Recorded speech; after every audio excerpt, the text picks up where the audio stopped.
Γεια σας παιδιά, Στάθης GR εδώ και σήμερα θα βαθμολογήσουμε όλα αυτά τα prime εδώ πέρα που βλέπετε και θα αρχίσουμε από αυτό εδώ πέρα.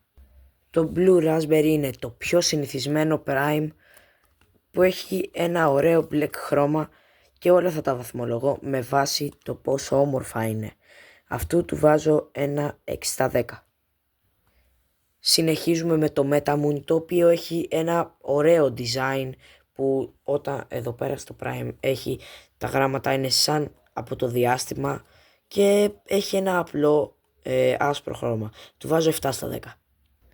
Συνεχίζουμε με τον Lemon Lime, το οποίο είναι ένα ωραίο πράσινο χρώμα και του βάζω 7,5 στα 10. Στη συνέχεια έχουμε το Strawberry Watermelon, το οποίο είναι ένα ωραίο ροζ χρώμα που του βάζω επίσης 7,5 στα 10.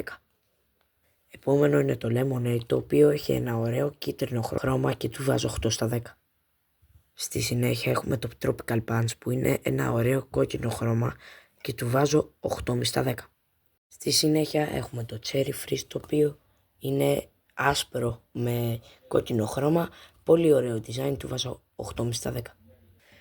Επόμενο είναι το Strawberry Banana, το οποίο είναι ροζ με ένα κίτρινο χρώμα κάπως που του βάζω 8,5 στα 10 επίσης.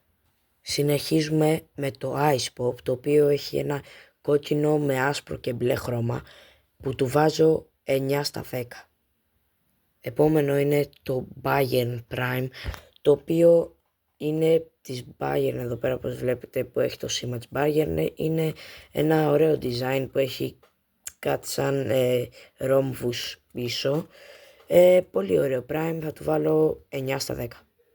Στη συνέχεια έχουμε το prime του Erling Haaland και καλά εδώ πέρα έχει την υπογραφή του. Είναι ένα κίτρινο χρώμα με τα γράμματα να είναι ροζ και έχει κάποιες τελίτσες, πολύ ωραίο design, 9,5 στα 10.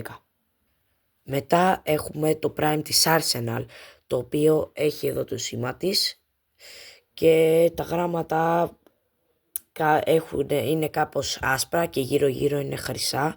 Γράφει εδώ hydration κανονικά και έχει κάποια εδώ πέρα πράγματα χρυσά, ωραία, πολύ ωραίο design, του βάζω 9,5 στα 10 επίσης. Τελειώνουμε με τα μπουκάλια με τελευταίο και καλύτερο το Glowberry Prime που βλέπετε εδώ πέρα είναι σε συνδυασμό ένα μαύρο και κάνει σαν να είναι σκισμένο και αλλάζει χρώμα εδώ πέρα μαύρο, εδώ πέρα πράσινο, πάρα πολύ ωραίο πραγματικά design, δείτε εδώ πέρα, πραγματικά τέλειο design και αυτό είναι τελευταίο διότι του βάζω 10 στα 10. Έχουμε ένα Orange Mango που είναι σε ένα σιδερένιο κουτάκι, με ένα ωραίο πορτοκαλί χρώμα, αυτό τίποτα ιδιαίτερο, του βάζω ένα 6 στα 10 και για τέλος, τελευταίο είναι το Strawberry Watermelon, ένα ωραίο ροζ χρώμα, το οποίο θα του βάλω 6,5 στα 10 γιατί μου αρέσει έτσι όπως είναι το χρώμα του.